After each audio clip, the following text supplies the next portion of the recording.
আসসালামু আলাইকুম বন্ধুরা, welcome back to my video. তো চলে এলাম আবারও একটা রান্নার রেসিপি নিয়ে। তো আজকে রান্নার রেসিপি হচ্ছে ডিমের ঝোল। তো চলো রেসিপিটা শুরু করা যাক। প্রথমেই আমি ডিমগুলো সেদ্ধ করতে গ্যাসের মধ্যে বসিয়ে দেবো। আর সেদ্ধ করার সময় পানির মধ্যে আমি একটু লবণ দেবো, যাতে ছাড়ানোর সময় খোসাগুলো খুব সহজেই ছেড়ে যায়। তো ডিমগুলো একদিকে সেদ্ধ হয়ে গেছে, আর এইদিকে আমি কড়াইটা বসিয়ে কড়াইয়ের মধ্যে দিয়ে দিয়েছি সর্ষের তেল।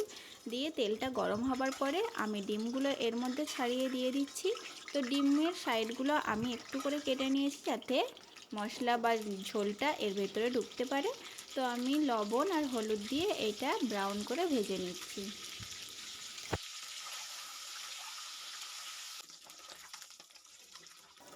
তো দেখো ডিমগুলো ব্রাউন করে ভাজা হয়ে গিয়েছে। এবার আমি ডিমগুলো একটা প্লেটে তুলে নিচ্ছি।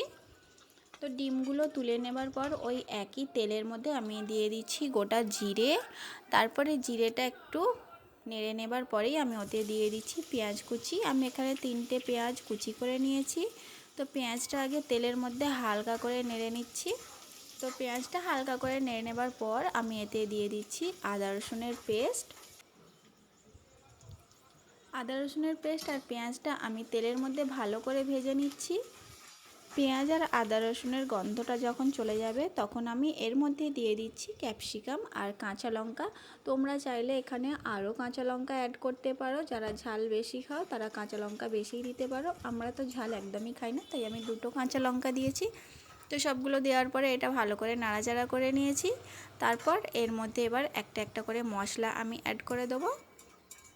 তো প্রথমেই দিয়ে দিচ্ছি লবণ, তারপরে দিয়ে দিচ্ছি হলুদের গুঁড়ো, ঝাল লঙ্কার গুঁড়ো, কাশ্মীরি লঙ্কার গুঁড়ো, ধনে গুঁড়ো, সামান্য জিরে গুঁড়ো আর সামান্য গরম মশলা দিয়ে সব মশলাগুলো ভালো করে তেলের মধ্যে আমি কষিয়ে নিচ্ছি। গ্যাসের ফ্লেমটা আস্তেই রাখবো, নয়তো মশলাগুলো পুড়ে যেতে পারে।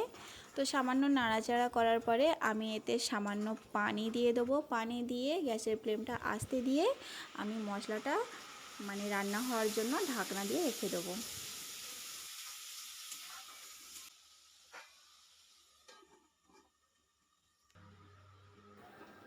তো দেখো পেঁয়াজ আদা রসুন থেকে কত সুন্দর ওপরে তেলটা ভেসে উঠেছে।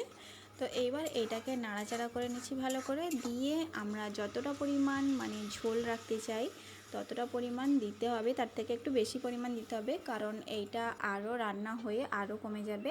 তো পানিটা দেওয়ার পরে ফুটে যাওয়া পর্যন্ত ঢাকা দিয়ে দিলাম। তো দেখতেই পাচ্ছ এটা ফুটে উঠেছে। এইবার ভেজে রাখা ডিমগুলো আমি এর মধ্যে দিয়ে দিচ্ছি। দিয়ে ভালো করে ডিমগুলো ঝোলের মধ্যে ভালো করে নেড়েচেড়ে দিয়ে আমি এটা ঢাকনা দিয়ে দেবো, যাতে ঝোলটা একটু মাখা মাখা টাইপের হয়ে যায়। তো দেখো ঝোলটা একদম মাখা মাখা হয়ে গেছে। তোমরা চাইলে আরও একটু শুকনো করে নিতে পারো, কিন্তু এই ডিমের ঝোলের যে ঝোলের টেস্ট সেটা খুবই সুন্দর হয়। তা আমি এইরকম গায়ে মাখা মাখা টাইপের ঝোলটা রেখেছি। আর ওপর থেকে দিয়ে দিচ্ছি গরম মশলা। তো তোমরা চাইলে এতে ধনেপাতাও দিতে পারো, আমার হাতের সামনে ধনেপাতা ছিল না তাই দিইনি। তো দেখো রান্নাটা আমাদের কমপ্লিট হয়ে গেছে। আর গরম গরম ভাতের সাথে এত সুন্দর একটা রেসিপি ডিমের ঝোল, আর তো কিছু লাগবেই না, ডালও লাগবে না, কিচ্ছু লাগবে না।